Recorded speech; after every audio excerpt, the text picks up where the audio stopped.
here, let's look at these three sections on a map.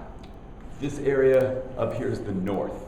This is what we'll call the north as we speak of sections. It includes New England and Massachusetts, New York, Pennsylvania, New Jersey. Pink means that slavery was not allowed in these areas. Slavery is illegal. And we'll come back to that a little later. This area we call the north. The south, here you have it in green, Maryland, Delaware, all these states to the south. And the south is a growing region. So you add states like Kentucky, Tennessee, Alabama, Mississippi as time goes on. Green means that slavery is allowed, and that's one of the easiest ways, frankly, to distinguish between the north and the south. When we're talking about the west is a region that keeps changing over time. It's got some pink states, no slavery, some green ones, and I'll get into that more a little later on. But the west, at first, was sort of the line of these mountains divided north-south, and then the west was west of that. But the south kind of grows over time. This map shows you the US in 1830. You've got some western states, you've got some western territories. So we're talking about the west. It's a growing kind of area, and grows even off the screen right now, all the way over to California before we get to the Civil War. So there's the west. When we're talking about north, we're talking about this area, basically up to about Pennsylvania. We're talking about the south in this video. I'm talking about this area down here. And when we talk about the west, it's these areas near the Mississippi River, and then even farther towards the Pacific Ocean. Okay, so let me tell you about some economic reasons for sectionalism, differences between these three regions. I'll start with the north. The north is depending more and more on factories in this time period. More and more factories are getting built up in the mid-1800s, 1830s, 1840s, 1850s especially. And remember, this is not a great area for growing crops. This is where we had subsistence farming. People basically growing just enough to live on as a farm. But in the 1830s, 1840s, you've got less farming focus and more about factories. Also in this period, this is still a really good area for trading. It's the first, especially across the Atlantic Ocean. So the north, the New England area, New York, Pennsylvania, the north really depends on being able to trade, continuing to trade across the Atlantic. They do not depend on slavery. Slavery is illegal in all those northern states. So you have free labor, not meaning people are working without pay, actually exactly the opposite. It means they're free to get the kind of jobs that they want to get. You have whites, you have free blacks also. Free labor system in the north, not based on slavery. Okay, the south. The south, of course, does depend on slavery more and more and more as time's going on. Not everybody in the south is a slave owner, but in some way, even the poorer white farmers are still somehow connected to the slave system in the way of their getting things from the plantation owners, something like that. In some way, the South really just all depends on slavery. Either you are a slave, you own slaves, or you're in some other way connected. So people in the South, remember, this is a much better place for growing crops, cash crops, and especially cotton. Probably wearing some cotton right now, and I bet you are too, somewhere on your body. Cotton is the major crop. Not the only crop, also rice, tobacco, because people are still smoking cigarettes, but especially cotton. That's what the slaves are growing, that's what's getting sent. Some of it's getting sent to the north, some of it's getting sent across to England, so that both places it's being used in factories to make clothing, mostly. Okay, the West. The West is a different kind of region. Some areas are depending on slavery. Some of the southern areas, there are some slave owners. And there are some areas, probably, definitely farther north, where a slave plantation wouldn't really work. You couldn't grow some of those things. Minnesota, Iowa, places like that. So you have a mixture of people who do depend on slavery and a mixture of people who don't. But what they do have all in common is they're all farmers. You don't have factories out in the West. You've got folks doing farming of some kind. Some cash cropping, some trading. They're depending on trade, but not across the Atlantic. they're trading with each other, or maybe with the north region or with the south region. Basically, they're sticking to American trade, not across the Atlantic. So see, those are some differences between the areas where slavery is really needed in the south, not needed or used at all in the north, somewhat used in the west, and trade is going on in different places. All three of these sections are depending on a different kind of trade. Okay, I'm going to move on to international relations and show you how the north, the south, and the west, these three regions, these three sections, had very different ideas about what to do with other countries. I'll start with the north section. The north is focused on being able to import things from across the Atlantic Ocean and export things. Shipping, sending things across by shipping with sailboats, is a key part of the North's relation with other countries. Mostly European countries sending things across the Atlantic. They want to make sure that that trade continues. They've got things that are coming in, the things that are made in factories that they can send out. There are things that they need to come in from England and from other places too, even the Caribbean. So they're using the Atlantic Ocean a lot and want to make sure that they can continue that trade. The South is also doing some Atlantic trading, not as much as the North, and what the South is trading is basically one thing. Year after year after year, it becomes more and more and more just one thing. That one thing is cotton. They need to be able to send their cotton. Cotton doesn't do much on its own. If it's going to get used for clothing or for some kind of fabric, they're sending it to where the factories are.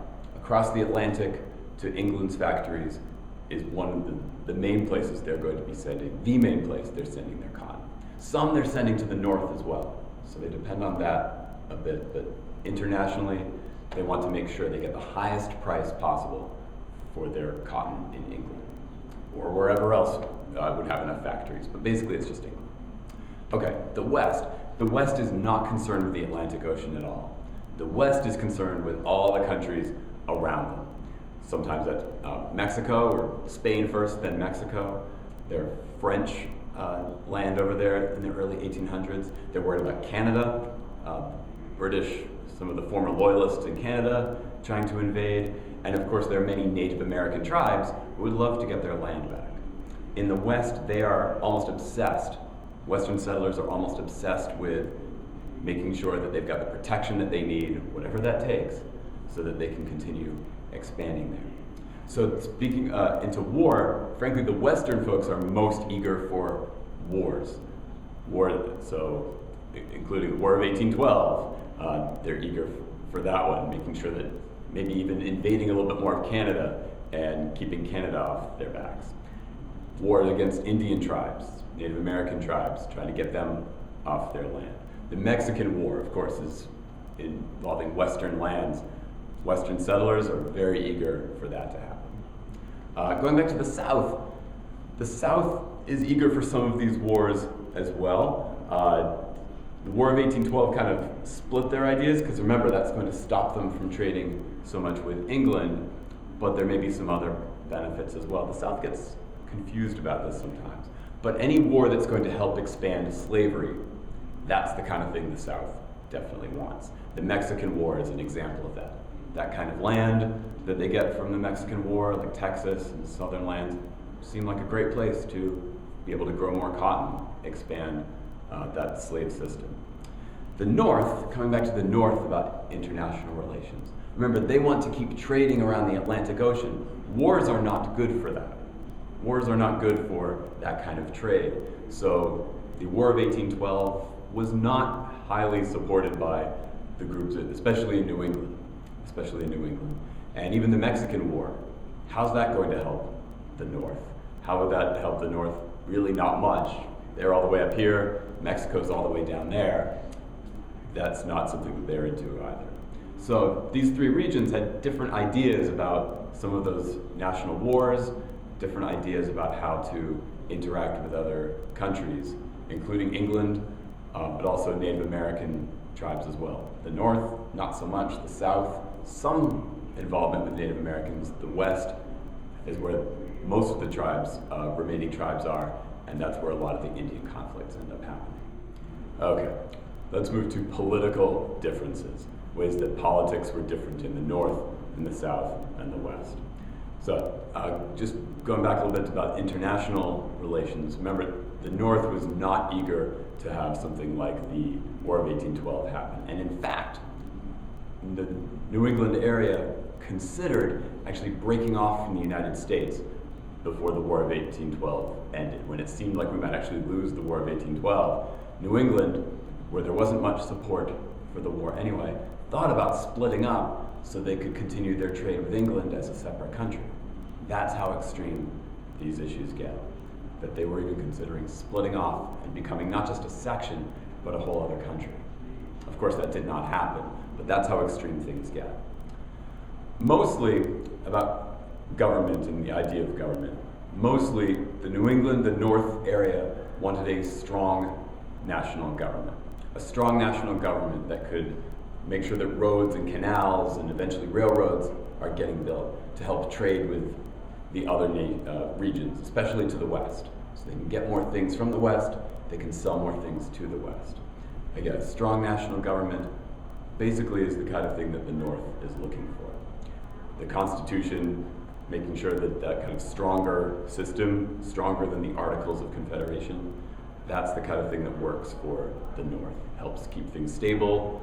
That's the idea for the North. The South wants something very different.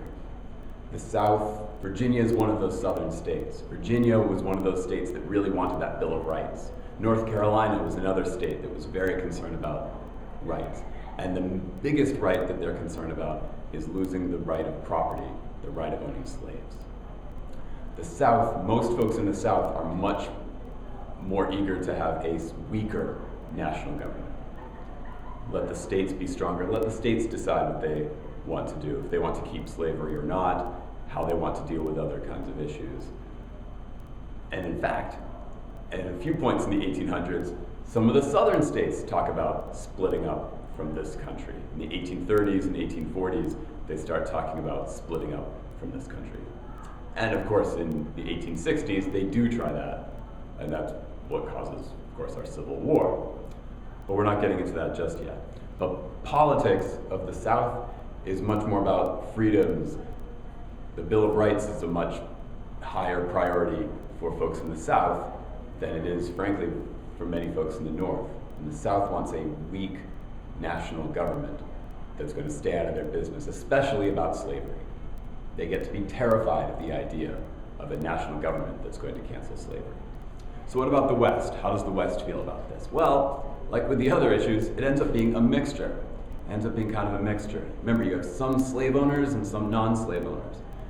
So you have a mixture of attitudes in the West. In a way, they do want a strong national government that can build roads, build canals, build railroads, and keep the country connected. They want a strong government for military to protect them, right? They want an army, not really a navy, but maybe on rivers. They want a strong military that can protect them from all those enemies that they're afraid of. But they also don't want a really strong government that's going to tell them what to do. A lot of folks move out west so that they can start a new life and get things done for themselves without having a strong government telling them what to do. So it's really sort of a mixture in the West, which is why sometimes the issues don't end up being quite as clear as maybe they should be. But those are some key differences. The North, much more about a strong kind of government. And after one time of trying to split up from this country, then becoming much more pro having everyone together. Everyone needs to stick in this country to help with trade. That will help make trade easier. The South goes in the other kind of direction and over time is more interested in maybe splitting up from the country, doing its own kind of thing, and certainly is more interested in keeping everyone's kind of rights, the rights of the states and the rights of people to do what they want to do. And in the West, you really have a sort of a mixture. It's really hard to say for sure exactly, just because someone's in the West, how they would feel about politics. You really have a mixture out here. And it kind of depends on whether they came from the North or from the South when they